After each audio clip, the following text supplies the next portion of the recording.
வரைக்கும் நம்ம கொஞ்சம் கரண்ட் இருந்துச்சு. இந்த இப்போ நம்ம நேரத்துக்கு இல்லாமல் போயிட்டு அதே நேரம் நம்ம அண்ணன் ஜெகன் பெரியசாமி அண்ணன் வந்துட்டாங்க. கொஞ்சம் சிரமத்துக்கு எல்லாரும் கொஞ்சம் மன்னிச்சுக்கோங்க. கொஞ்சம் பின்னாடி வரைக்கும் கொஞ்சம் கேட்குற மாதிரி கொஞ்சம் காதை தீட்டி வச்சுக்கோங்க.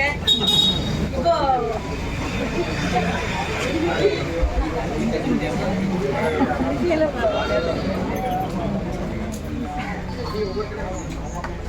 இன்னைக்கு நடக்கிற முக்கியமான விஷயம் என்னன்னா நீரிழிவு நோயை பத்தின ஒரு விழிப்புணர்வு முகாம் தான் இப்ப நடக்கிறது. நீரிழிவு நோய் இன்னைக்கு உலகம் முழுமையாக நீரிழிவு காய்ச்சல் தலைவலி மாதிரி ஒரு பொதுவான வியாதியா மாறிடுச்சு. நம்மளுடைய எஸ்ஆர்ஆர்ஏ ஹாஸ்பிட்டல் வந்து மக்களுக்கு ஒரு சிறந்த ஒரு நலத்திட்டமா இந்த மருத்துவ முகாமை கடந்த 32 வருஷங்களா பண்ணிக்கிட்டு இருக்காங்க. இது 30வது வருஷம் நம்மளுடைய நிகழ்ச்சி நடக்கிற விஷயம். ரொம்ப சந்தோஷமான விஷயம். ஏன்னா நீரிழிவு நோயின்றது சாதாரணமாக விட முடியாது. மனிதனுக்கு வந்து இந்த சுகர் அப்படின்ற பிரச்சனை வந்து பெரிய பிரச்சனையாக இருக்குது. அந்த வகையில் நம்ம வந்து நம்ம உடல்நலத்தை சீராக பாதுகாக்கிறதுக்கும் நம்முடைய வாழ்நாள் முழுக்க இந்த பிரச்சனையிலேருந்து விடுபடுறதுக்கும் நமக்கு ஒரு மருத்துவருடைய ஆலோசனை கண்டிப்பாக தேவை. அந்த வகையில் நம்மளுடைய முதன்மை மருத்துவர் செல்வராஜ் அவங்களுடைய பங்களிப்பு நம்ம தூத்துக்குடி மக்களுக்கு அளப்பரிய விஷயமா இருக்குது. இப்போ நம்ம சீஃப் கெஸ்ட்டை நம்ம கொஞ்சம் மேடைக்கு கூப்பிட்டுடலாம். கொஞ்சம் கோச்சிக்காமல் இன்னும் கொஞ்சம் காதை ஷார்ப்பாக வச்சு கேளுங்க. முதலில் மேடை ஏறுபவர் முதன்மை மருத்துவர் டாக்டர் செல்வராஜ் அவர்கள்.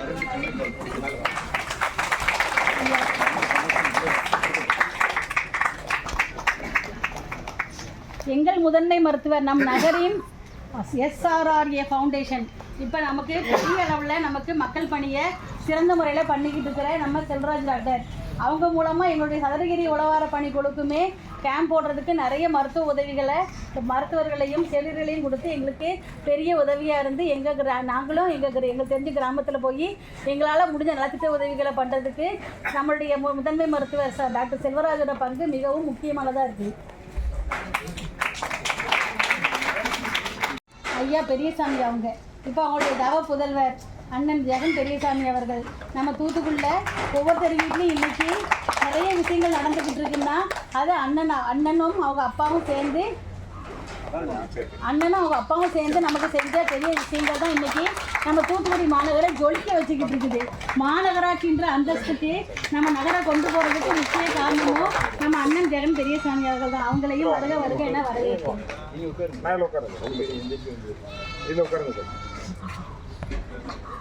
டாக்டர் ராமகிருஷ்ணன் ஐயா மேடைக்கு வருமாறு அழைக்கிறேன்.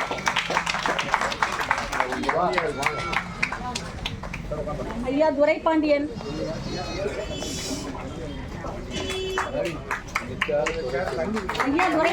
அவர்கள் மேடைக்கு அழைக்கிறேன்.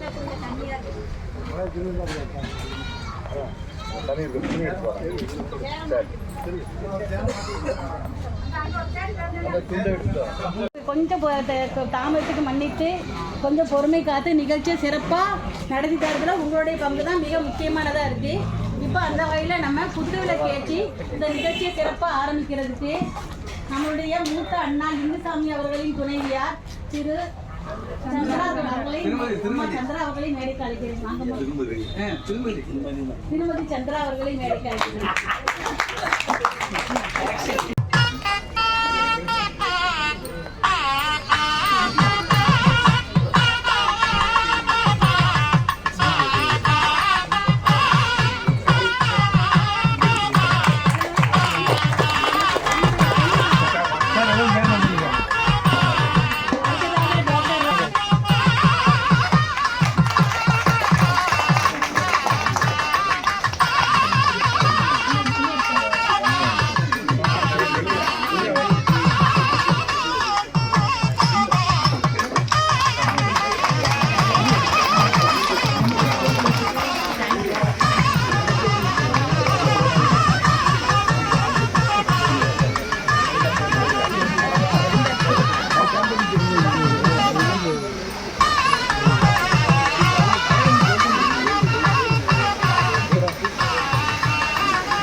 சார் மேடைக்கு வருமாறு அழைக்கிறோம்.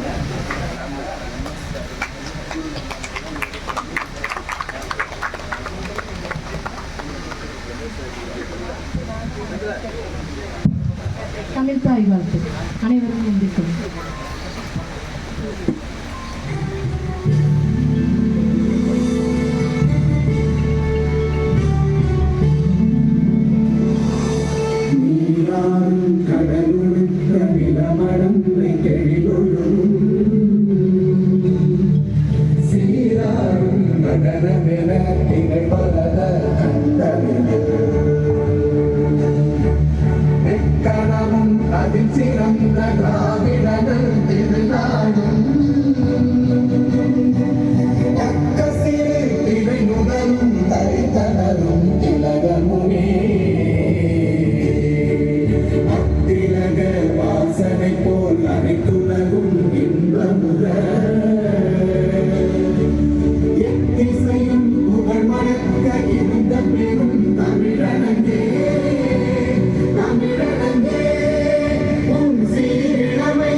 எனது அன்பார்ந்த வணக்கம். இந்த உலக நீரிழிவு தினமான நவம்பர் 14ஆம் தேதி உலக நீரிழிவு விழிப்புணர்ச்சி, இது விழா கிடையாது, இது ஒரு விழிப்புணர்ச்சி ஏற்படுத்துவதற்காக வருடந்தோறும் பண்ணிக்கொண்டிருக்கிறோம். இது 32வது வருடமாக பண்ணிக்கொண்டிருக்கிறோம் என்பதை மகிழ்ச்சியுடன் தெரிவித்துக் கொள்கிறேன். இந்த விழாவிற்கு சீஃப் கெஸ்ட் ஆக வந்திருக்கும் மேயர் திரு ஜெகன் அவர்களை வருக வருக என வரவேற்கிறேன். மழை காலத்தில் அவரை ரொம்ப நாங்கள் நினைக்க வேண்டியிருக்கோம். ஏன்னா இந்த ஏரியாவில் தண்ணி வந்துடும். கரெக்டாக 6லேருந்து 7 மணி வரைக்கும் உள்ள நேரத்தில் மேயருக்கு நான் ஃபோன் பண்ணுவேன், கரெக்டாக எடுப்பார்.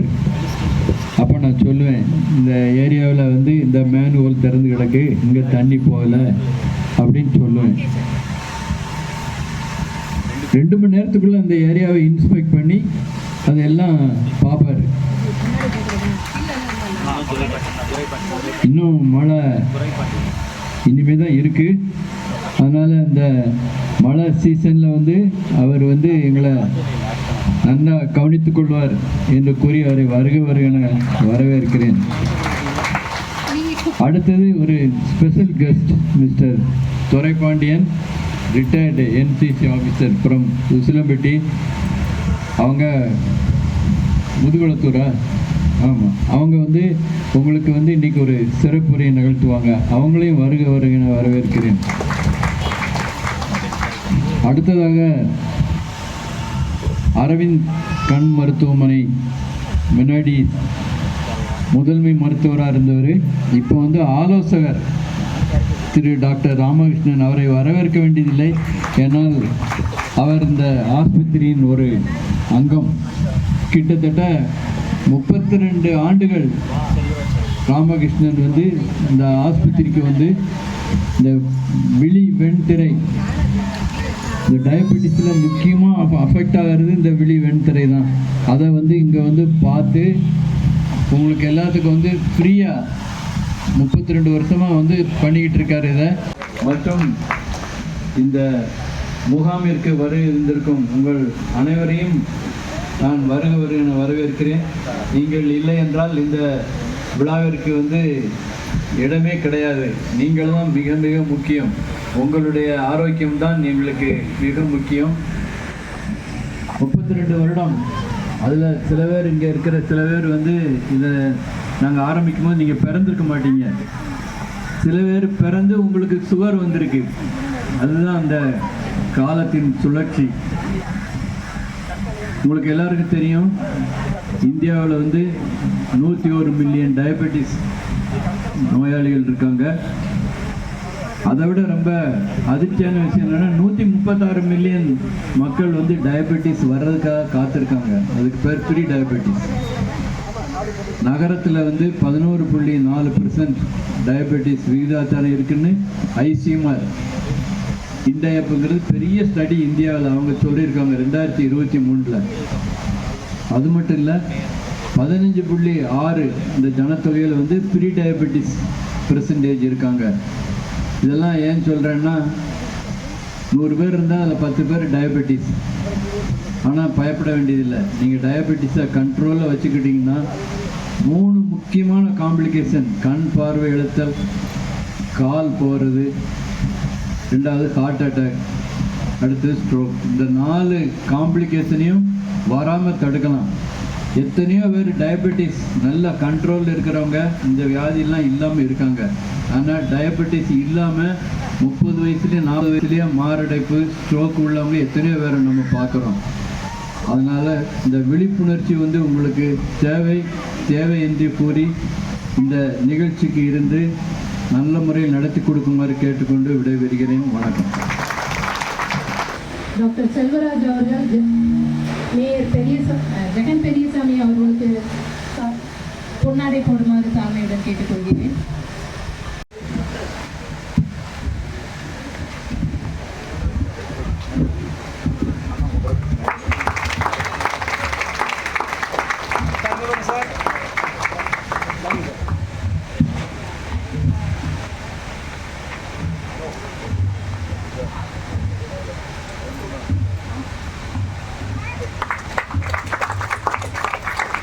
அடுத்ததாக டாக்டர்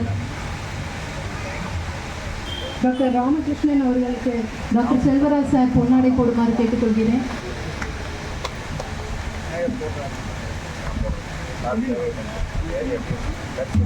தேங்க்யூ சார். எங்கள் செல்வராஜ் டாக்டரை கௌரவப்படுத்தினமைக்கு.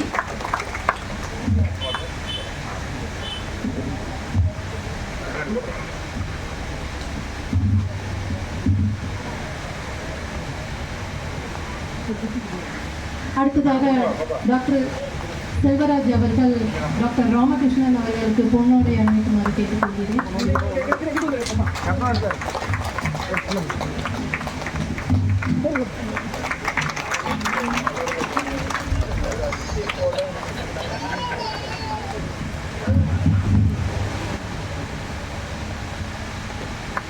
Thank you sir. அடுத்ததாக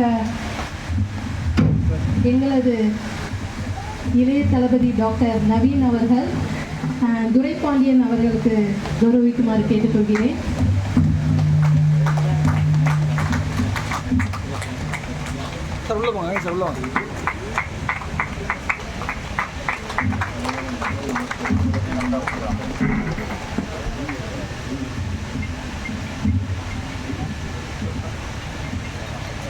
நவீன் சார், தேங்க்யூ. அனைவருக்கும் வணக்கம். இன்று மிக சிறப்பாக கொண்டாடி கொண்டிருக்கும் SRI medical foundation and SRI hospital, அதாவது சாரோட முயற்சி, அதாவது சாரோட சொந்த முயற்சியில் நான் சாரை வந்து கிட்டத்தட்ட அந்த மருத்துவமனை இருக்கிற நான் பேஷண்ட்டு, நான் பிறந்ததுலேருந்து அவர் நம்ம செல்வராஜ் சார், அருள்ராஜ் சார் அடுத்தடுத்து இருப்பாங்க. அந்த என் தந்தையார் காலத்திலேருந்து எங்கள் அப்பா இறந்து போகிற வரைக்கும் சாரோட பேஷண்ட் தான்.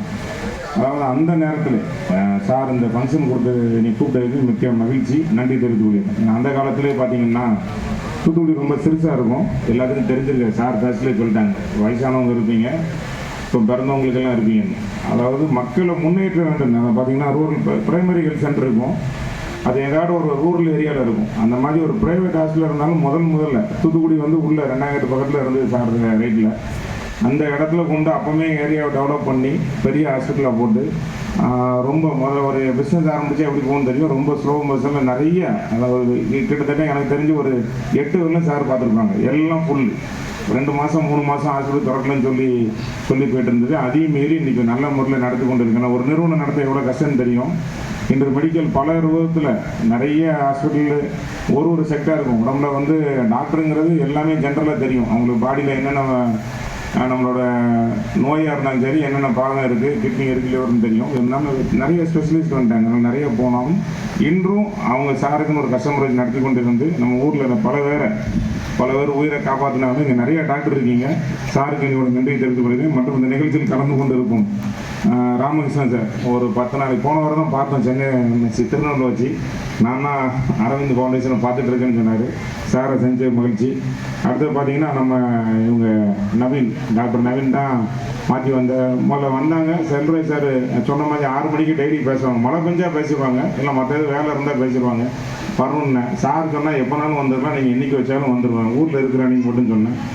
ஒரு நவீன் அவர்களே மற்றும் அந்த சுஜிதா டாக்டர் அவர்களே மற்றும் இந்த மேடையில் அமர்ந்திருக்கும் பேர் தெரியாதுனாலும் இப்போ ஒரு துரப்பாண்டியன் அதாவது என்சிசி ஆஃபீஸர் அவர்களே சில கருத்துக்கள் உங்களுக்கு சொல்ல வந்திருக்காங்க. என்னையால் முடிஞ்ச ஒரு சில கருத்துக்கள். குறிப்பாக பார்த்தீங்கன்னா எந்த டாக்டர்கிட்ட போனாலும் சார் அந்த காலத்துலேருந்து சொல்கிறது, முதல்ல போகணுன்னு வாக்கிங் போகணும் அப்படின்னு தான் சொன்னேன். வாக்கிங் போனால் தான் எல்லா ஒரு நோய்க்கும் தீர்வு அப்படின்ட்டு.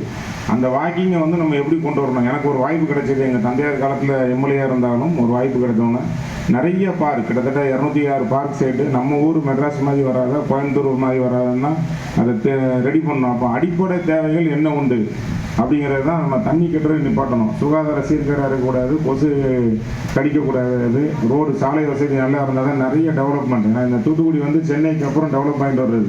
இன்னும் 5 வருஷம் கழிச்சு வேற மாதிரி இருக்கும், இண்டஸ்ட்ரியல் கப்பமாக இருக்கும். அதெல்லாம் சரி பண்ணுறதுக்கு தகுந்த மாதிரி தான் அடிப்படை தேவை போகணும். அது பொதுமக்கள் நல்லாவே ஒத்துழைப்பு, எல்லாருக்கும் அது பிடிச்சிருக்கு. நம்ம உடம்பை எப்படி பேணிக்கணுங்கிறதுக்கு தான் கண்டிப்பாக நடக்கணும். அதுக்கு தான் பார்க் நம்ம ஏற்பாடு கொடுத்துருக்கோம். Cycle best exercise. ஏன்னா சைக்கிள் ஓட்டினா தான் உடம்புல எல்லா பாகமும் வேலை செய்யும். நம்ம டாக்டர் நம்மளை டியூனப் பண்ணி கொண்டு போவாங்க. இப்போ ஒரு 60 வயசு வரைக்கும் முன்னாடி வாழ்ந்துருப்பாங்க, 70 ஆச்சு. இப்போ நம்ம மெடிக்கலுக்குள்ளே போயிட்டோம்னா நம்ம அவங்க சொல்லப்படி காட்டினா 95 வரைக்கும் கொண்டு போயிட்டே இருப்பாங்க. அதுக்கு நீங்கள் ஃபிசிக்கலாக ஆக்டிவிட்டியாக இருக்குன்னா ஒரே இது என்ன, நீங்கள் வளர்கிற காலத்தில். இப்போ நானும் சைக்கிள் ஓட்டி தான் வந்தேன். 12 படிக்கிற வரைக்கும் சைக்கிளில் தான் போவேன் ஸ்கூலுக்கு. காரே இருந்தாலும் சைக்கிள் அது நல்லா பிடிக்கும். அப்போ இந்த ஏரியாலாம் ஒரே பனைமரமும் முடமரமாக இருக்கும். இப்படி ஓடி போய் பைபாஸ் ரோடுக்கு போயிடலாம். பைபாஸ் ரோடெலாம் ஒரு 25-30 வருஷம் முன்னாடி தான் போட்டாங்க. அந்த மண்ணில் ஓட்டுறதுக்கு ஒரு ஜாலியாக இருக்கும். அந்த அடிப்படை தன்மையில் வரப்பே தான் இப்போ எவ்வளோ லோடு கொடுத்து இழுத்தாங்க. வரச்சில சார் நான் ரொம்ப ஹார்ட் ஒர்க்காக இருக்காப்பான்னாரு. இல்லை சார் நான் அதெல்லாம் இழுத்து போக முடியல. எதுக்கு சொல்கிறேன், நீங்கள் சின்ன வயசில் இருக்குச்சுலே இப்போ எப்படி இருக்காங்க இந்த காலத்து பிள்ளைங்க அப்படின்னா, அப்படியே மொபைல் ஒரே கரைச்சலாக இருக்குது. அந்த மொபைல் அவனுக்கு கொடுத்துருக்காங்க, அவன் டச் ஃபோனில் இது பண்ணிக்கிட்டே இருக்கான். எந்த ஆரோக்கியமும் இருக்காது. ஆட்டோமேட்டிக்காக அவங்க சொன்ன மாதிரி பிறந்த பிள்ளைக்கு சுகர் வரும்னு சொன்ன மாதிரி வந்துடும். ஃபிசிக்கல் ஆக்டிவிட்டியாக இருக்கணும். மொபைல் ஃபோன் வேணும். உலகத்தில் என்னென்ன நடக்குங்கிற நம்ம தெரிஞ்சுக்கணும். அந்தந்த டைமுக்குள்ளது டெய்லி நியூஸ் பேப்பர் வாசிக்கணும். நம்ம ஆக்டிவிட்டியாக இருந்தால் நம்மளால் என்ன பிரயோஜனம் இருக்கும். ஒரு 90 வயசு வரைக்கும் இருப்பாங்க. நம்ம கோரம்பளத்தையும் எடுத்துக்கலாம். இன்றைக்கி மம்டி பிடிச்சி வேலை செய்வார். ஏன்னா அவர் அந்த காலத்தில் சாப்பிட்டது அவர் உழைச்சல், அதாவது விவசாயம் பண்ணியிருப்பார். ஃபிசிக்கல் ஆக்டிவிட்டியில் இருந்ததுனால இருக்காது. அதனால் ஃபிசிக்கல் ஆக்டிவிட்டி இருந்தால் நம்ம வெளிலலாம் நம்மளுக்குன்னு முதல்ல நம்மளுக்கு நம்ம நல்லபடியாக இருக்குன்னு நினைக்கிறவங்க நம்மளோட வீட்டில் உள்ளவங்க. அவங்களுக்கு நம்ம என்ன செய்கிறோம் தொந்தரவு இல்லாமல் 90 வயசு வாழ்ந்தாலும் அவங்களோட திடகார்த்தமோடு போனால் டாக்டரோட சப்போர்ட்டாக தான் போக முடியும். ஏன்னா 60 வயசுக்கு மேலேயே போனோன்னா நோய் வந்துடும். டாக்டர் சப்போர்ட்டில் போயிட்டே இருக்கலாம். இந்த சேவையை கொடுத்துக்கிட்டு இருக்கிற தூத்துக்குடி மாநகரத்தில் பல்வேறு கட்டங்களாக எது ஒன்றா மதுரைக்கு போனோம். மதுரைக்கு இப்போ போகிறாங்க, அதுக்கு முன்னாடி சென்னைக்கு போவாங்க. நிறைய ஹாஸ்பிட்டல் இருந்தாலும் இன்னும் திறம்பட சேவை பண்ணிட்டு கொடுத்துட்டு இருக்கிற இந்த பகுதியில் கேட்டுக்கு எங்கிட்ட ஹாஸ்பிட்டலே கிடையாது. இருந்தாலும் நான் நிறையாட்ட கூடி போவேன். தேவைன்னா மட்டும்தான் சார் பேசுவேன். காலையிலே சார் ஆல்ரெடி பேசி முடிச்சிடுவாங்க. வாக்கிங் போச்சில் நிறைய இன்ஸ்ட்ரக்ஷன் கொடுப்பாங்க. நன்றி. இன்றைக்கி வரைக்கும் சார்கிட்ட பேசண்டாவும் நிறைய டிஸ்கஸ் பண்ணிட்டு இருக்கோம். இன்னும் இதேமாரி நீங்கள் எல்லாரும் இன்றைக்கி வேர்ல்டு டயபெட்டிஸ் டேக்கு தான் இதோட இதே மெயினாக 31 வருஷம் செலிப்ரேட் பண்ணுறாங்க. இதுக்கு நம்ம என்ன செய்யணும், சுகர் இல்லாமல் நீங்கள் சுகர்னால் அந்த சுகரை சொல்லலாம், சீனி போடாமே சாப்பிட்லாம், பழகிடலாம். ஒரு மாதம் ஒரு மாதிரி இருக்கும். இப்போ நான் எங்கள் அப்பாவுக்கு சுகர் சார் தான் கண்டுபிடிச்சது. 70 வயசில் தான் கண்டுபிடிச்சாங்க. நான் அது வரைக்கும் வைத்தியம் பாக்கியே வந்தது கிடையாது. ஏதாவது பிரச்சனை மட்டும் வருவாங்க. அது சும்மா ஃப்ரெண்ட்ஷிப்னால ஜாலியாக பேசிட்டு போயிடுவாங்க. அப்போ ஒரே வார்த்தை சொல்கிறேன் சார், அப்படின்னா ஹெரிடிட்டியில் வந்துரும்பா, பாதுகாத்துக்கோங்க. அப்போ அதுக்கு பயந்து இன்றைக்கி வரைக்கும் வராமல் கொண்டு போய்ட்டுருக்கோம். ஏன்னா சாப்பாடை நானே மாற்றிக்கிட்டேன். அப்படி ஆரோக்கியமாக வாழுங்கிறத ஒரு முடிவு எடுத்து இன்றைக்குள்ள நிறைய பேர் சார் சொல்லுவார், நம்ம சுகர் நிறைய சாப்பிட்டு இன்னொரு மாத்திரை போட்டுக்கலான்னு. மாத்திரை போட உங்களுக்கு இல்லை, இயற்கையாகவே கொண்டு வாங்க.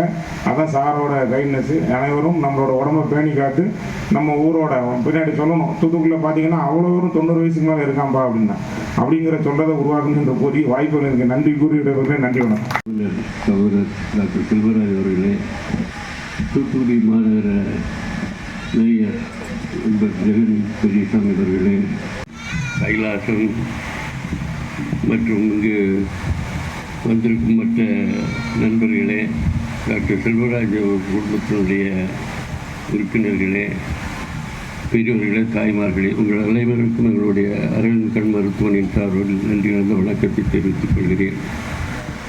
டாக்டர் செல்வராஜ் சொல்கிறது போல 32 வருடங்களாக இந்த சர்க்கரை நோயை பற்றிய ஒரு விழிப்புணர்வு நிகழ்ச்சி இந்த இடத்துல வந்து நடந்துக்கிட்டு இருக்கிறோம்.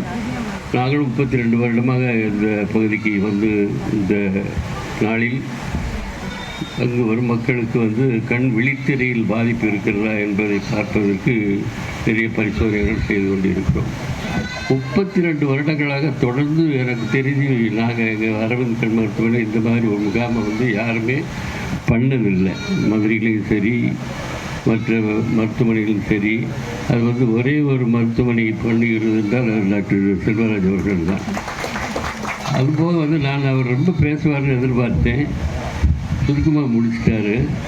ஏன்னா வந்து சர்க்கரை வியாதியில் வந்து நம்ம பகுதியில் வந்து இந்த அளவுக்கு ஒரு நீண்ட நாள் ப்ராக்டிஸ் பண்ணாங்க. பட் நிபுணத்துக்கு வந்து இருக்கணும்னு அவர் செல்வராஜ் சார்கிட்ட கேட்டால் போதும். அந்த மாதிரி ஒரு பெரிய ஒரு சர்க்கரை நோய்கள் வந்து ரொம்ப ஒரு அறிவார்ந்த ஒரு மருத்துவர். அவருக்கு முன்னாடி பேசுகிறது வந்து ஒரு பெரிய சந்தோஷம் எனக்கு. அதுபோக இது ஒரு குடும்ப விழா மாதிரி எப்போ நான் எப்போவுமே சொல்லுவேன். இவங்க மட்டும் இல்லை, இவங்க எல்லாரும் குடும்பத்தில் உள்ள எல்லாரும் வந்து இதில் வந்து கலந்து கொள்வார்கள். அவர்களுடைய சிஸ்டர்ஸ் எல்லாருமே வந்து பண்ணி இதெல்லாம் எதற்காக பண்ணுகிறார்கள், அது வந்து ஒரு பெரிய ஒரு முக்கியமான ஒரு இது. ஏன்னா வந்து மத்தியான நேரம் 1:45 போச்சு.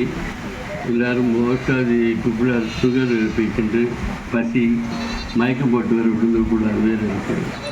இப்போ சுருக்கமாக நான் பேசினேன், வந்ததுக்கு எதாவது பேசணும். அதாவது உலக அளவில் வந்து நம்ம இந்தியா வந்து 2வது சைனாவுக்கு அடுத்து வந்து நம்ம வந்து அதிகமான மக்கள் தொகை வந்து உள்ள நாடு. அதே மாதிரி சர்க்கரை வியாதியும் நம்ம இந்தியாவில் தான் 2வது ஜாஸ்தி. சைனாவில் வந்து 17-18 கோடி மக்கள் சர்க்கரை வியாதி பாதிக்கப்பட்டிருக்கிறார்கள். இந்தியாவில் வந்து டாக்டர் சொன்ன போல ஏறக்குறைய 10 கோடி மக்கள் வந்து சர்க்கரை நோயால் பாதிக்கப்பட்டிருக்கிறார்கள். இன்னும் வந்து ஒரு 6 கோடி மக்கள் வந்து சர்க்கரை நோய் வருவதற்கு உண்டான வாய்ப்பு உள்ளவர்கள். இந்த சர்க்கரை நோய் வந்து இன்றைக்கி வந்து நவம்பர் 14 வந்து உலகம் முழுவதும் வந்து ஒரு விழிப்புணர்வு தினமாக நடைபெற்று கொண்டிருக்கிறது. எல்லா ஆல் ஓவர் தி வேர்ல்டு, உலகம் முழுவதும். ஏன்னா வந்து அந்த அளவுக்கு அதனுடைய தாக்கம். முன்னாடி நாங்கள் சின்ன பிள்ளையாக இருக்கும்போதெல்லாம் ஒரு ஊரில் வந்து ஒரு பேர் 2 பேருக்கு சுகர் இருக்கும். இப்போ அப்படி இல்லை. பக்கத்தில் எடுத்து வீடு எல்லாருக்குமே சுகர் இருக்குது. யாரை கேட்டாலும் சுகரை பற்றிய பேச்சு தான். அதுக்கு நிறைய காரணங்கள் எல்லாம் சொல்லுவாங்க. நம்ம சாப்பாடு எல்லாம் மாறி போச்சு, யாரும் வேலை பார்க்குறது இல்லை, உடலும் கருத்துட்டு போகுது, அந்த மாதிரி நிறைய ஜெனட்டிக் வேறு, அந்த மாதிரி நிறைய காரணங்கள் இருக்குது. பட் இதனால் என்ன ப்ராப்ளம், அதாவது ஆரம்பத்தில் வந்து எந்த விதமான ஒரு பாதிப்போ அறிகுறியோ தெரியாது. அதனால் வந்து இப்போ பேர் 10 வருஷமாக அந்த அரை மாதத்துலேயே சாப்பிட்டுட்டே இருப்பாங்க டாக்டர் பார்க்காம. என்ன ஆகும்னா நாளாக வந்து இது ரத்த நாளங்களை பாதிக்கக்கூடிய ஒரு வியாதி. ஸோ உடம்புல வந்து முக்கியமான ஒரு 5 உறுப்புகளை வந்து இது பாதிக்கும். ஒன்று வந்து கண், மூளை, ஹார்ட்டு, கிட்னி என்று நரம்பு மண்டலம். இல்லை கண்ணும் வந்து கிட்னி தான் வந்து ரொம்ப ஒரு ஒன்றும் செய்ய, ஹார்ட்டாவது பைபாஸ் பண்ணுறான்னு வச்சுக்கலாம். பட் வந்து கண்ணுலேயும் சரி, அந்த சிறுநீரகம் சரி, அது ரொம்ப வந்து ஒரு சிரமமான ஒரு டயபெட்டிக் ரெட்டினோபதி வந்துச்சுன்னா அதை வந்து ஓரளவுக்கு தான் கட்டுப்படுத்த முடியுமே ஒழிய வந்து பூரணமாக குணப்படுத்த முடியாது. அந்த மாதிரி ஒரு சிச்சுவேஷன். 10 வருஷத்துக்கு மேலே சுகர் இருந்ததுன்னா வந்து கண்டிப்பாக வந்து அவங்களுக்கு வந்து கண்ணில் வர்றதுக்கு ஏறக்குறைய ஒரு 60-70% மக்களுக்கு வந்து வாய்ப்பு இருக்குது.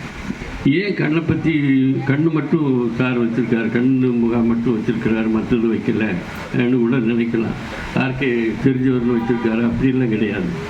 ஏன்னா வந்து கண்ணில் மட்டும்தான் வந்து நம்ம வந்து ஒரு சின்ன ஒரு பரிசோதனை மூலம் ஒரு சொட்டு மருந்து போட்டு கண்ணுக்குள்ளே வந்து ரெட்டினா எப்படி விழித்திரை எப்படி இருக்குது, அந்த விழித்திரையில் உள்ள இரத்த குழாய் நல்லா இருக்கிறதா, வீங்கி இருக்கா, இல்லாட்ட உள்ள இரத்த கசிவு இருக்கா என்று பார்க்குறதுக்கு வந்து கண்ணில் மட்டும்தான் முடியும். இப்போ கிட்னியில் வந்து பார்க்க முடியாது, அதுக்கு வந்து நிறைய பரிசோதனைகள்லாம் செய்ய வேண்டும். ஸோ இந்த மாதிரி கண்ணில் வந்து பரிசோதனை செய்யும் பொழுது இந்த மாதிரியான மாற்றங்கள் இருந்தால் அவர்களுக்கு மற்ற உறுப்புகளையும் இந்த பாதிப்பு இருப்பதற்கு அதிக வாய்ப்பு இருக்குது. அதனால் வந்து நாங்கள் சொல்லுவோம், கண்ணில் இந்த கோளாறு இருக்குது, அதனால் சிறுநீரகம் பார்த்துக்கிடுங்க, நரம்பு டாக்டர் பாருங்கள். ஸோ அதை சொல்லுவோம், ஒரு அலார்மிங் சிக்னல் மாதிரி. அதனால தான் கண்ணை வந்து விண்டோ ஆஃப் தி பாடின்னு சொல்லுவாங்க. ஸோ அந்த மாதிரி ஒரு சிச்சுவேஷன் இருக்கும்போது வந்து இந்த சர்க்கரை வியாதியை வந்து எப்படி நம்ம வந்து கண்ட்ரோல் பண்ணணும், அது world health organisation and world diabetes association வந்து இந்த வருஷத்துக்கு ஒரு தீம் ஒன்று சொல்லியிருக்காங்க. ஒவ்வொரு வருஷம் ஒரு குறிக்கோள் வைப்பாங்க. இந்த வருஷம் வந்து முக்கியமாக வந்து டயபெட்டிஸ் அண்டு வெல்பீயிங். டயபெட்டிஸ் வந்துருச்சு, அதனோடு எப்படி ஒரு ஆரோக்கியமான வாழ்வது அது வந்து முக்கியமான ஒரு தீம். அது வந்து நிறைய இருக்குது. அதுக்கும் வந்து முக்கியமாக வந்து ஒரு 5 கோட்பாடுகள், அதாவது 5 pillars ஆஃப் டயபெட்டிக் கேர் அப்படின்னு வேர்ல்டு ஹெல்த் ஆர்கனைசேஷன் இந்த வருஷம் சொல்லியிருக்கு. ஒன்று வந்து முக்கியமாக வந்து ஹெல்த் எஜுகேஷன் அண்ட் அவேர்னஸ். இப்போ எனக்கு டயபெட்டிஸ் இருக்குது, நான் அதுக்கு எது பண்ணால் வந்து குறைக்கலாம், அது குறைக்கிறதுனால என்ன நன்மை, என்னென்ன காம்ப்ளிகேஷன் வருவதற்கு வாய்ப்பு இருக்குது, அதை எப்படி தடுக்கலாம் என்ற ஒரு விழிப்புணர்வு, ஒரு ஜென்ரல் நாலேஜ் இருக்குதுன்னா health care and awareness, health education awareness அது ஒரு முக்கியமான ஒரு பாயிண்ட்டு. ரெண்டாவது முக்கியமான வந்து நம்மளுக்கெல்லாம் பிடிக்காது வந்து டயட்.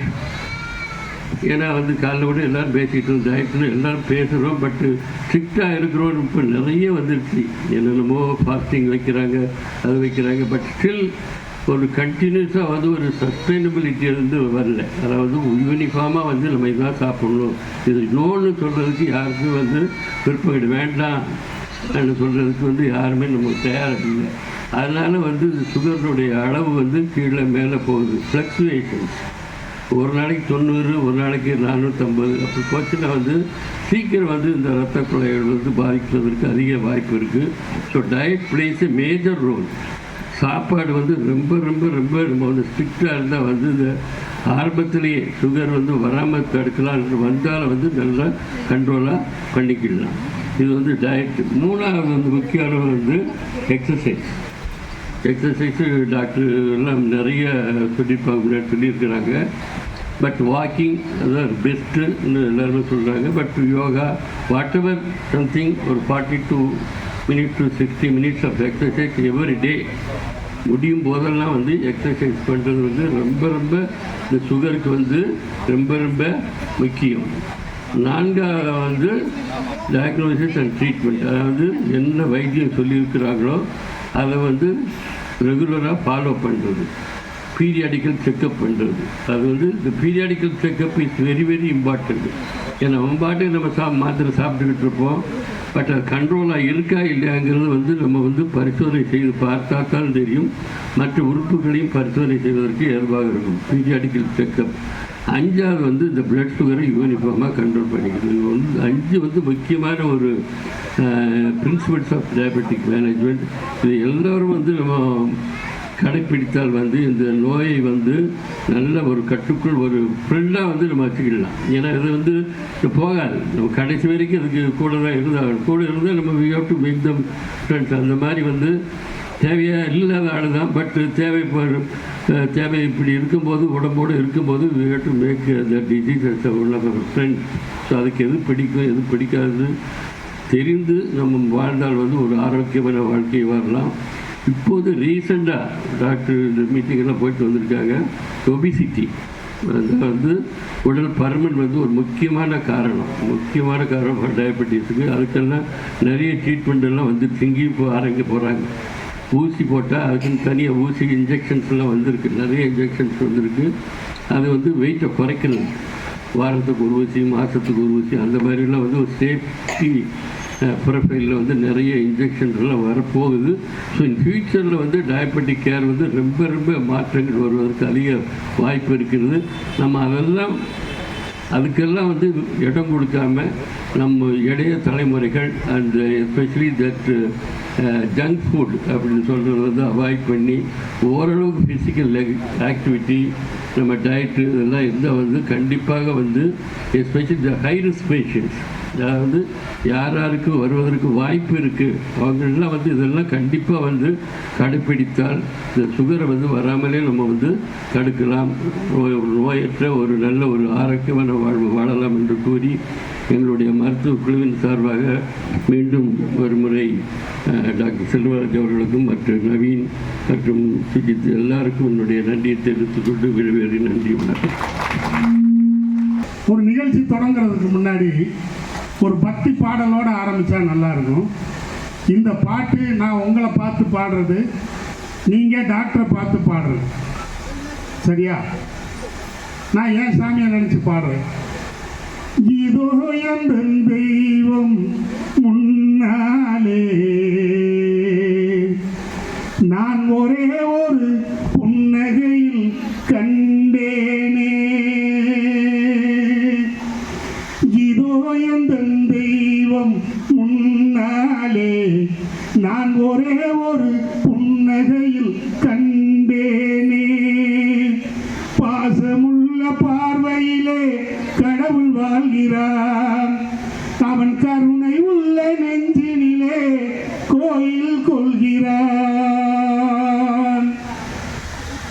பூவிரியும் சோலையிலே மணப்பான், இசை பூங்குயிலின் தேன் குரலில் இருப்பான், குளிர் மேகமென தாகத்தையே தணிப்பான், தளிர் கொடி விளையும் கனிகளிலே இனிப்பான், பாசமுள்ள பார்வையிலே கடவுள் வாழ்கிறான், அவன் கருணை உள்ள நெஞ்சினிலே கோயில் கொள்கிறான்,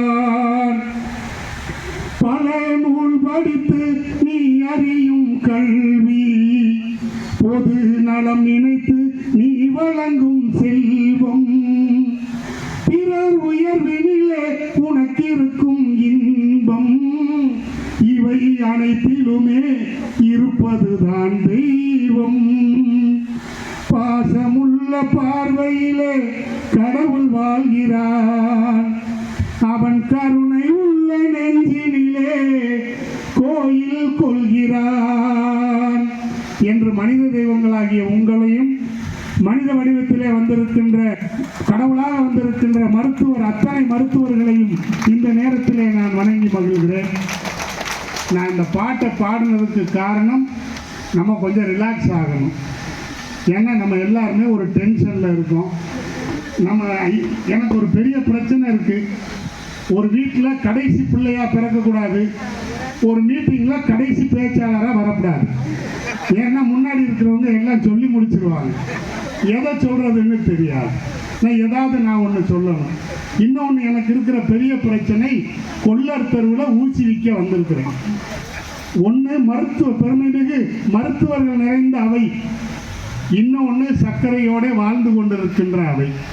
உங்களுக்கெல்லாம் ஒரு சின்ன டவுட் இருக்குது, எல்லாருக்குமே இருக்குது, மருத்துவர்களை தவிர எல்லாருக்குமே ஒரு டவுட் இருக்குது. இந்த சர்க்கரை வியாதின்னு எல்லாம் பொய் சொல்கிறாங்களோ, அப்படி ஒரு வியாதியே இல்லையோ அப்படின்னு ஒரு டவுட் இருக்குல்ல, இருக்கா தம்பி? நிச்சயமாக இருக்கும், இல்லாததை நான் சொல்லலை. ஆனால் இது இன்னைக்கு நேற்று அவங்க சொன்னதில்லை. டாக்டரு மருத்துவம் படித்து ஒரு 40 வருஷம் இருக்குமா சார்? 50 வருஷம். இப்போ எவ்வளோ வயது இளமையாக இருக்காரு பாருங்க. அதை வயசு நான் குறைச்சி மதிப்பிடுறேன்னா இப்போ இளமையாக இருக்காரு, உடலை சரியாக வச்சிருக்கிறார். திருமூலர் சொன்னார் இல்லையா, உடம்பார் அழியின் உயிரால் அழிவர், உடம்பை வளர்க்கும் உபாயம் அறிந்தேன், உடம்பை வளர்த்தேன் உயிர் வளர்த்தேனேன்னு திருமூலர் சொன்னார் பார்த்தீங்களா? அதுக்கு முன்னாடி இருக்கிற சித்தர்லாம் வேற மாதிரி சொன்னாங்க. காயமே இது பொய்யடா, வெறும் காற்றடைத்த பையடான்னு சொன்னாங்கல்ல, அது பொய்யாகி காயமே இது மெய்யடா, இதில் கண்ணையும் கருத்தையும் வையடா அப்படின்னு சொல்ல வேண்டிய நிலையில நம்ம இப்போ இருக்கிறோம். உங்களுக்கெல்லாம் ஒரு சின்ன சந்தேகம் வரும். பெரிய பெரிய மருத்துவர்கள் நமக்கு சொல்லாத அட்வைஸை நம்ம நெட்டிலையும் அங்கேயும் இங்கேயும் கூகுள்லையும் பார்த்து தெரிஞ்சுக்கிறாத விஷயத்த இவன் என்னத்தை சொல்லிட போறான்? ஒரு வார்த்தை நமக்கு, ஒற்றை வார்த்தை நமக்கு மிகப்பெரிய மாற்றத்தை உண்டாக்குது. ஒருத்தர் டாக்டர் ஐயா மெடிக்கல் ஷாப்புக்கு போனார். மெடிக்கல் ஷாப்பில் போய் அங்கே கேட்டார், எறும்பு மருந்து கொடுங்கன்னு கேட்டார். அப்போ கூடவே அவர் பையன் போயிருந்தார், சின்ன பையன். இவர் கேட்டது எறும்பு மருந்து கொடுங்க. பையன் கேட்டான், ஏப்பா நம்ம வீட்டு எறும்புக்கெல்லாம் உடம்பு சௌரியம் இல்லையான்னு கேட்டான். அப்படியே அப்பா திகைச்சு போயிட்டார். நான் எறும்பை கொல்றதுக்கு மருந்து வாங்க வந்திருக்கேன், என் பையன் எறும்புகள் மேலே அக்கறையாக இருக்கிறானேன்னு சொல்லி மெடிக்கல் ஷாப்புக்காரர்கிட்ட சொன்னார், ஐயா எனக்கு எறும்பு மருந்தே வேணாம், நான் எறும்பை கொல்லணும்னு நினைக்கிறேன், என் பிள்ளை எறும்பை காப்பாற்றணும்னு நினைக்கிறேன், இனிமே எங்கள் வீட்டில் அப்படி உயிர்களை நான் அழிக்க மாட்டேன்னு அவர் மனசில் ஒற்றை வார்த்தை மாற்றத்தை உண்டாக்குகிறது என்றால், இது மாதிரி செய்திகளை நம்ம கேட்குறப்ப நம்ம எரியாமல் நமக்கு நிறைய செய்திகள் கிடைக்கும். உங்களுக்கு இன்னும் ஒரு டவுட் இருக்கு. என்ன டவுட்டுன்னா, சர்க்கரை வியாதின்னு வந்துருச்சு, டாக்டர் கண்டுபிடிச்சு சொல்லிட்டாங்க, நமக்கு மருந்தெல்லாம் ப்ரெஸ்கிரைப் பண்ணிட்டாங்க, அதை நம்ம சாப்பிட்டுட்டு இருக்கிறோம். காலம் பூரா இதை சாப்பிடணும்னா இவர் என்ன டாக்டர்? என்ன சார்? இல்லை, அவர் சொல்ல மாட்டார். நகர தந்தை இல்லையா, மாநகர தந்தை இல்லையா, நம்முடைய மாநகர தந்தை இல்லையா, தம்பியாக இருந்தால் கூட தந்தை, அது மிகப்பெரிய வாய்ப்பு. திருவள்ளுவர் தெரியுமல்ல, அவர் லேசானவர் இல்லை, எல்லா விஷயத்திலையும் பாஸ் ஆனவர். அவர் சொல்லியிருக்கிறாரு, நோய் நாடி, நோய் முதல் நாடி அது தணிக்கும் வாய் நாடின்னு தான் சொன்னாரே தவிர அதை நீக்கும் வாய் நாடின்னு சொல்லலை. அவருக்கு தெரிஞ்சிருக்கு சர்க்கரை வியாதியை பற்றி, இதை தணிக்கத்தான் முடியும், சுத்தமாக விரட்ட முடியாது. அப்போ விரட்டவே முடியாதா? நான் காலம் முழுக்க நான் சர்க்கரை வியாதியோட தான் இருக்கணுமா அப்படின்னா அப்படிலாம் இல்லை.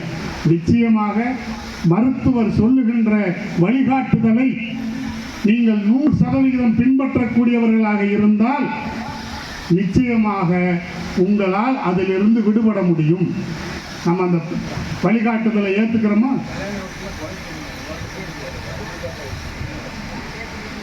ஐயா ஒரு விஷயம் சொல்கிறாங்க.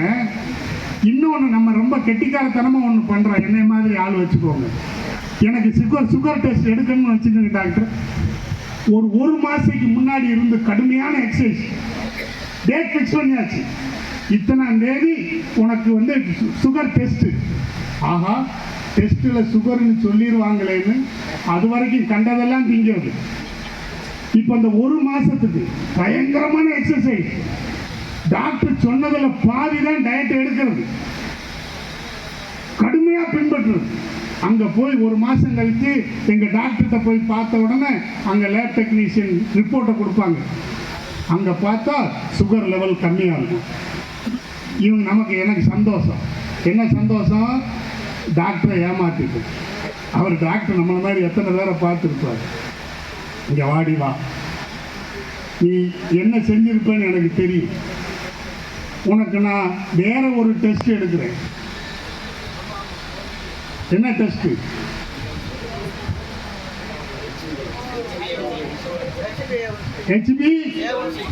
பாருங்க, HbA1c எடுக்கிறாருன்னு வச்சுக்கோங்க, மாட்டிக்கிடுவோம். எப்படி மாட்டிக்கிடுவோம்? அது 3 மாத சுகர் லெவலோட சராசரியை அவங்களுக்கு காமிச்சு கொடுத்துரும். இது நமக்கு தெரிஞ்சிருந்தா 3 மாசத்துக்கு முன்னாடியே நம்ம எக்ஸசைஸ் எல்லாம் ஆரம்பிச்சிருப்போம். இப்படி நம்மை நாமே ஏமாற்றிக் கொள்வதோடு மருத்துவரை ஏமாற்றிட்டு தான் நினைக்கிறேன். அதில் ஒரு பலனும் இல்லை. நம்பிக்கையோடு மருத்துவரை அணுகுங்க. நமக்கு இதிலிருந்து விடுபட முடியும் என்கிற நம்பிக்கையை வச்சுக்கோங்க. 1921க்கு முன்னாடி சர்க்கரை நோய் என்பது ஒரு சைலண்ட் கில்லர், அதில் எந்த சந்தேகமும் இல்லை. ஆனால் யாரோ ஒரு பெருமகன் நம் மீது கொண்ட அக்கறையின் காரணமாக, நம் மீது கருணை கொண்ட காரணத்தினாலே எதை கண்டுபிடிச்சாரு? இன்சுலினை கண்டுபிடிச்சார். இப்போ இன்சுலின் ஒன்று நமக்கு வந்துருச்சு. இனிமேல் நம்ம கொஞ்சம் கூட கவலைப்பட வேண்டியதில்லை. நமக்கு சுகர் நம்ம உயிருக்கு ஆபத்தை விளைவிக்காது. எதுவரை மருத்துவரின் ஆலோசனையை 100% நாம் பின்பற்றும் வரை நமக்கு எந்த பிரச்சனையும். எதுவாக இருந்தாலும் நம்பிக்கையோடு மருத்துவரை நீங்கள் அணுகினால், அவருடைய ஆலோசனையை 100% பின்பற்றினால் சர்க்கரையிலிருந்து நம்மால் விடுபட முடியும். இப்போ ஐயா சொன்னாங்க காரணம், இவங்க அருமையான ஒரு விஷயத்தை சொன்னாங்க. நமது மாநகர தந்தை இந்த வாக்கிங் அதெல்லாம் விட சைக்கிளிங் ரொம்ப ரொம்ப முக்கியம். பக்கத்தில் ஒரு டீ கடை இருக்கும், அங்கே வடை இருக்கும். ஒரு ரவுண்டு முடிச்சாச்சு, 2 வடை ஒரு டீ. அண்ணன் இனிப்பு பலகாரம் போடலையா ஒரு கேள்வி. அடுத்த ரவுண்டுக்கு வாங்க, இனிப்பு பலகாரம் இருக்கும். சுகர் ரொம்ப போடலையே, இவங்க பாதுகாப்பாக இருக்காங்க. இல்லை இல்லை, நடைப்பயிற்சி வர்றவங்க மட்டுமே சாப்பிட்றதுனால ஆஃப் சுகர் தான் போட்டிருக்கோம். அப்போ நம்மளை ஒன்றும் செய்யாது. மாப்பிள்ளை அடுத்த ரவுண்டு போவோமா, இன்னும் ஒரு டீ, 2 பலகாரம், எப்படி குறையும்? அப்புறம் என் டாக்டர் மத்தியில் நான் பொய்யா எதையும் சொல்லிடக்கூடாதுன்னு ரொம்ப கவனமாக வந்திருக்கேன். இன்னும் நம்மக்கிட்ட இருக்கிற அது உண்மையாக பொய்யான்னு எங்கள் டாக்டர் கூட அதை சொல்லட்டும், கீழே இருக்கிற மருத்துவர்கள் சொல்லட்டும், நான் திருத்திக்கிறேன். இந்த நாட்டு சர்க்கரைன்னு ஒன்று சொல்கிறோம்ல, நாட்டு சர்க்கரை, அது சாப்பிட்டா சர்க்கரை நோய் வராது. 100 வருஷத்துக்கு முன்னாடி 200 வருஷத்துக்கு முன்னாடிலாம் சுகர்லாம் இல்லை. சீனா வெள்ளை சர்க்கரை இல்லை, கண்டுபிடிக்கப்படலை. ஆனால் அந்த காலத்தில் என்ன இருந்திருக்கு, நாட்டு சர்க்கரை சுகர் இருந்திருக்கு. அவங்க எதை மட்டும்தான் சாப்பிட்டாங்க, நாட்டு சர்க்கரையை மட்டும்தான் சாப்பிட்டாங்க. எந்தவித கெமிக்கலும் சேர்க்காமல் அன்னைக்கு இருந்த மனிதர்கள் அந்த நாட்டு சர்க்கரையை உற்பத்தி பண்ணாங்க. அந்த நாட்டு சர்க்கரை கூட சர்க்கரை வியாதியை உண்டாக்கி இருக்கிறது என்றால் அந்த காலத்தில் கடவுளுக்கு பயந்து தப்பு பண்ணாங்க. இந்த காலத்தில் கடவுளே பயப்படுற அளவுக்கு தப்பு பண்ணுகின்ற மனிதர்கள் நிறைந்த அந்த உலகத்தில் தயாரிக்கப்படுகின்ற சர்க்கரை எப்படி இருக்குன்னு யோசிச்சு பாருங்க. நம்முடைய உடல்நலத்தின் மீது அக்கறையோடு அது தயாரிக்கப்பட்டிருக்குமான்னு யோசிச்சு பாருங்க. அதனால நாட்டு சர்க்கரையை போட்டு சாப்பிட்டா நமக்கு சர்க்கரை நோய் வராது அப்படின்னு சொல்லி தவறாக எந்த முயற்சியும் எடுக்காதீங்க. இது சரியா தவறான்னு எங்கள் டாக்டர் யாவே சொல்லணும், அப்புறமா சொல்லுவாங்க. இதை நான் படித்தது, ஏன்னா அந்த காலத்தில் இல்லை, ஆதாரமாக சொல்கிறாங்க. அடுத்து இன்சுலின் ஒன்று போட்டுட்ருக்கீங்க ஒரு சிலர், அதிலிருந்து நம்ம விடுபட முடியுமா அப்படின்னா நிச்சயமாக விடுபட முடியும். இந்த சுகர் 3 டைப்பில் இருக்குன்னு நம்ம கேள்விப்பட்டிருக்கோம். மேஜராக 2 டைப் சொல்லுவாங்க. எங்கள் மருத்துவர் மாதிரி ஆட்கள் இன்னும் தெளிவாக 3 டைப் இருக்குன்னு சொல்லுவாங்க. ஒன்று குழந்தைங்களுக்கு அதிகமாக வரக்கூடியது இன்சுலின் சுரக்கவே சுரக்காது அந்த குழந்தைகளுக்கு. இன்னொன்று 2வது டைப்பு இன்சுலின் சுரக்கும், ஆனால் அது அதற்கான வீரியத்திலே தன்மையோடு இருப்பதில்லை, அது வேலை செய்யறதில்லை. 3வது டைப்பு என் சகோதரிகளுக்கு தெரியும், பிரசவ நேரத்தில் வரும். பிரசவ நேரத்தில் அந்த குழந்தைங்களுக்கு தாய்மார்களுக்கு என்ன வரும், சுகர் வரும். அந்த சுகருக்கு உடனடியாக அவங்க மருத்துவர்கள் பயன்படுத்துறது இன்சுலின். ஏன்னா நம்ம மாத்திரை உடனடியாக விளைவுகளை உண்டாக்காது. உடனடியாக அந்த தாய்க்கு சுகரை குறைக்கணும்னா அவங்க என்ன போட்டாகணும், இன்சுலின் போடணும். ஆனால் குழந்தை பிறந்து பிரசவமெல்லாம் முடிஞ்ச பின்னாடி பெரும்பாலான தாய்மார்களுக்கு சர்க்கரை வியாதி இருப்பதில்லை. அதுக்கப்புறம் அவங்க இன்சுலின் போட வேண்டிய அவசியமில்லை. அதனால் இன்சுலினை போட்டுக்கொண்டிருப்பவர்கள் கூட மருத்துவரின் ஆலோசனைப்படி எங்க ராமகிருஷ்ண ஐயா சொன்னது மாதிரி 4 முக்கியமான விஷயங்கள். ஒன்று என்னது, வயிற்றை ஏமாத்துறதுன்னா என்ன, ஒரு பையனை ஏமாத்துறதுன்னா என்ன, அவன் கேட்டதை கொடுக்கறது இல்லை, அதான் ஏமாத்துறது. நீங்க வயிற்றை ஏமாத்தி பழகணும். அது என்னென்னத்தையோ கேட்கும், அது குப்பை தொட்டி மாதிரி, எது வந்தாலும் அது ஏற்றுக்கிற தயாரா இருக்கும். நீங்க அதுக்கு தேவைக்கு மீறி உணவை கொடுக்காதீங்க. நல்ல உடற்பயிற்சி செய்யுங்க. மருத்துவர் சொல்லுகின்ற மாத்திரைகளை, மருந்தை எடுத்துக்கொள்ளுங்க. இதையெல்லாம் தாண்டி ரொம்ப முக்கியமானது, நான் வாக்கிங் போனப்போ செய்கிறோம்ல ஸ்நாக்ஸு, அதுக்கு இன்னொரு பேர் சொல்லுவாங்க, ஜங்க் ஃபுட்டுன்னு சொல்லுவாங்க. தமிழில் வீட்டில் அதுக்கு என்ன பேர் சொல்லுவாங்க தெரியுமா? எல்லாரையும் சொல்லியிருப்பாங்க வேலைக்கு போகிறதுக்கு முன்னாடி, தண்டச்சோறுன்னு சொல்லியிருப்பாங்க. நம்ம சாப்பிட்ற ஜங்க் ஃபுட் எல்லாம் தண்டச்சோறு. அதனால் நமக்கு எந்த நன்மையும் இல்லை, நெகட்டிவான விஷயங்கள் மட்டுமே நம்ம உடம்புல இருக்க போகுது. நம்ம இன்னொன்று ஒரு செய்தி சொல்கிறேன். ஒரு பையன் அவங்க தாத்தா கிட்ட, தாத்தா எனக்கு ஒரு ஊதி வாங்கித்தான், பிபின்னு சொல்லுவோம்ல, எனக்கு ஒரு பிபி ஊதி வாங்கித்தான். தாத்தா சொன்னார், வாங்கி தர மாட்டேன்டான்னார். ஏன் தாத்தான்னு கேட்டான். நீ யாரையுமே தூங்க விட மாட்டேடான்னார். பையன் சொன்ன, என்னைய பார்த்து அப்படி சொல்லாத தாத்தா, நான் அப்படி ஆள் இல்லை, எல்லாரும் தூங்கின உடனேதான் நான் ஊதுவேன்னா. நாம என்ன செய்யறோம்னு தெரியாம தான் நிறைய விஷயங்களை செஞ்சுக்கிட்டு இருக்கிறோம். இதனால ஒன்றும் பக்க விளைவு வந்துடாது அப்படின்னு சொல்லி நாம நிறைய விஷயங்களை செஞ்சுட்டு இருக்கோம். மருத்துவர்கள்லாம் எப்படி ஆட்கள் அப்படின்னு சொன்னா, கிருஷ்ண பரமாத்மா சொன்னார் இல்லையா, அதர்மம் தலை தூக்கி தர்மம் தலை சாயும் போது நான் இந்த பூமியிலே பிறந்து வருவேன்னு சொன்னார் இல்லையா. பரித்ராணாய சாதுனா விநாசாய சதுர்சுத்தாம் தர்ம சம்ஸ்தாபனார்த்தாய சம்பவாமி யுகே யுகே சொன்னாங்களா. அப்படி கிருஷ்ண பரமாத்மாவின் வடிவத்தில் வந்திருப்பவர்கள் தான் இந்த மருத்துவர்கள் என்பதை தயவு செய்து மறந்துடாதீங்க. நமக்கு இன்பமெல்லாம் தொலைந்து தர்மம், நமக்கு சந்தோஷம் நமக்கு கிடைக்க வேண்டும் என்பதற்காக நம்முடைய துன்பத்தை கலைக்க வந்திருக்கிறாங்க. நான் இப்படி சொல்லி நிறைவு பண்ணுறேன் சார். ஏன்னா எல்லாருமே சாப்பிடாம இருக்காங்க. சுகர் பேஷண்ட் எல்லாம் அதிக நேரம் சாப்பிடாம இருக்கக்கூடாது. நாங்கள் என்ன சொன்னாலும் நம்ம எப்படி எடுத்துக்கிறோங்கிறது ரொம்ப ரொம்ப முக்கியம். கர்ணன் ஒரு திரைப்படம் வந்துச்சு சார். நடிகர் திலகம் சிவாஜி கணேசன் கர்ணனா நடிச்சிருப்பார். ஆந்திராவுடைய முன்னாள் முதலமைச்சர் மரியாதைக்குரிய சந்திரபாபு மன்னிக்கணும், என்.டி. ராமாராவ் அவர்கள் கிருஷ்ண பரமாத்மா நடிச்சிருப்பார். அப்ப கடைசி காட்சி கர்ணன், நடிகர் திலகம் சிவாஜி கணேசன் அந்த தேர்ல சாஞ்சிருப்பார். நெஞ்சில அர்ஜுனன் விட்டு அம்பு பாஞ்சிருக்கும், மரணம் அடைய மாட்டார். அப்போ கிருஷ்ண பரமாத்மா அங்க வந்து பாடுறது மாதிரி என்.டி. ராமாராவ் பாடுவார். என்ன பாட்டு பாடுவாரு? தாய்க்கு நீ மகன் இல்லை, தம்பிக்கு அண்ணன் இல்லை, தாய்க்கு நீ மகன் இல்லை, தம்பிக்கு அண்ணன் இல்லை, ஊர்பழி ஏற்றாயடா கர்ணா மன்னித்து அருள்வாயடா கர்ணா வஞ்சகன் கண்ணனடா. நல்ல பாட்டு தானே சார், நல்ல பாட்டு தானே. இதை நல்ல விதமாக பாடுனா நல்லது தானே. ஆனால் என் மனைவி இந்த பாட்டை வேற மாதிரி பாடுவாங்க.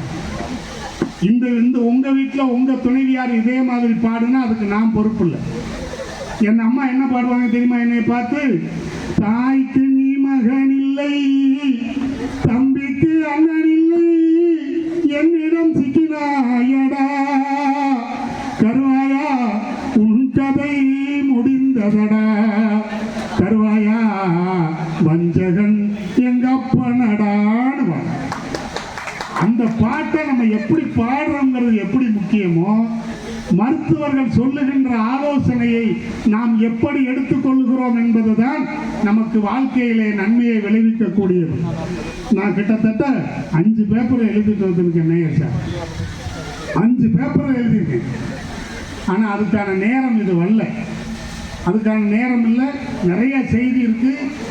நான் உங்ககிட்ட சொல்ல போறது, உங்களுக்கு சர்க்கரை வியாதி இருப்பவர்களுக்கு மிக முக்கியமான தேவை தன்னம்பிக்கை. நம்மால் முடியும், இதிலிருந்து விடுபட முடியும், இது நம்மை ஒன்றும் செய்து விடாது. அந்த நம்பிக்கையில் தானே வீட்டுக்குள்ளேயே நுழையிறீங்க. லேட்டாக போனாலும் நம்மளை ஒன்றும் பண்ண முடியாது. கொஞ்ச நேரம் 2 திட்டுவா வாங்கிக்க போகும். அந்த நம்பிக்கையோடு தயவு செய்து இந்த சர்க்கரை வியாதியின் மீது அக்கறை செலுத்துங்கள், அச்சப்படாதீர்கள்.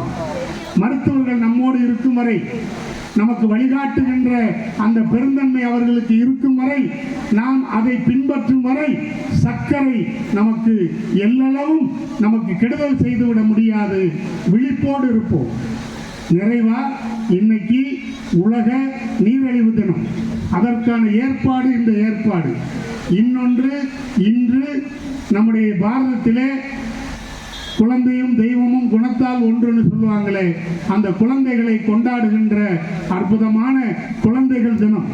உங்கள் அனைவருக்கும் இனிய குழந்தைகள் தின நல்வாழ்த்துக்களை சொல்லி, இந்த நீரிழிவு நாள் நமக்கெல்லாம் ஒரு விழிப்புணர்வை உண்டாக்க வேண்டும் என்பதற்காக அற்புதமாக இந்த நிகழ்வை ஏற்பாடு செய்திருக்கின்ற நம்முடைய கண்ணியத்திற்குரிய மருத்துவர் அவர்களுக்கும், தன்னுடைய இடைவிடாத பணியை புறந்தள்ளி முக்கியமான விழாவிலே கலந்து கொண்டிருக்கிறோம் என்று இங்கே வந்திருந்த இந்த நிகழ்வை பெருமைப்படுத்திக் கொண்டிருக்கின்ற மரியாதைக்குரிய நம்முடைய மாநகர தந்தைக்கும், என்னுடைய பேச்சை ரசிப்பது போல் நடித்துக் கொண்டிருக்கின்ற உங்களுக்கும் என்னுடைய வாழ்த்துக்களை சொல்லி நன்றி கூறி உங்களை வணங்கி வாழ்த்து விடைபெறுகிறேன். நன்றி, வணக்கம். Thank you sir. இன்னைக்கு இந்த இடத்துல நிற்கிறேன் அப்படின்னா எனக்கு காரணம் என் உயிர் கொடுத்த டாக்டர் அவங்க தான்.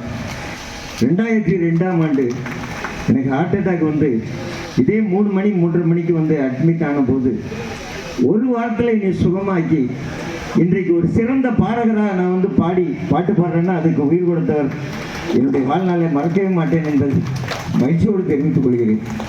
எல்லாரும் சுகரை பற்றி பேசுனீங்க, ஆனால் அவங்கள மாதிரி ஒரு இருதயத்தை சரி பண்ணி கொடுக்கிற ஒரு மருத்துவர் தூத்துக்குடியில் யாருமே கிடையாது என்பதை மகிழ்ச்சியோடு தெரிவித்துக் கொள்கிறேன்.